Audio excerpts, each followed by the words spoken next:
السلام علیکم ورحمۃ اللہ وبرکاتہ۔ فرینڈز، میں امید کرتا ہوں کہ آپ خیریت سے ہوں گے اور ہماری ہر آنے والی نئی ویڈیو آپ کو ٹائم پر مل رہی ہوگی۔ ہم لائے ہیں آپ کے لیے آج اس مرض کا نسخہ جس کی وجہ سے بہت سی امراض جنم لیتی ہے، اور اس مرض کو ہم امراض کی ماں بھی کہہ سکتے ہیں۔ اور وہ ایسی مرض ہے جس کی وجہ سے ہمارا معدہ بھی خراب ہو جاتا ہے اور ہمارے دوسرا بھی جو دل کی امراض ہے وہ بھی پیدا ہو جاتی ہے۔ تو یہ دوستو قبض ہے، یہ ایک ایسی مرض ہے جس کی وجہ سے بہت سی امراض جنم لیتی ہے، کیونکہ اس کے دوران ہمارے جسم سے فضلہ جات خارج نہیں ہو پاتے، جس کی وجہ سے ہماری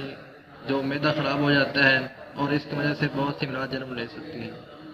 تو ہم آج آپ کو بتانے جا رہے ہیں قبض کے علاج۔ وہ یہ ہے کہ آپ نے سونف اور پودینہ لے لینا ہے، ان دونوں کو جمع کر کے اپنے قہوہ بنانا ہے، اور اس کا چند دن استعمال کرنے سے آپ کی معدہ کی امراض ٹھیک ہو جائیں گی اور آپ کی قبض بھی بہت جلدی دور ہو جائے گی۔ اور اس میں خاص بات یہ کہ یہ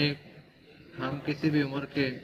بچے کو، بوڑھے کو یا کسی بھی مزاج کے آدمی کو، چاہے وہ صفرا مزاج ہو، رطب مزاج ہو یا خشک مزاج ہو، اس کو بھی ہم یہ دوا دے سکتے ہیں۔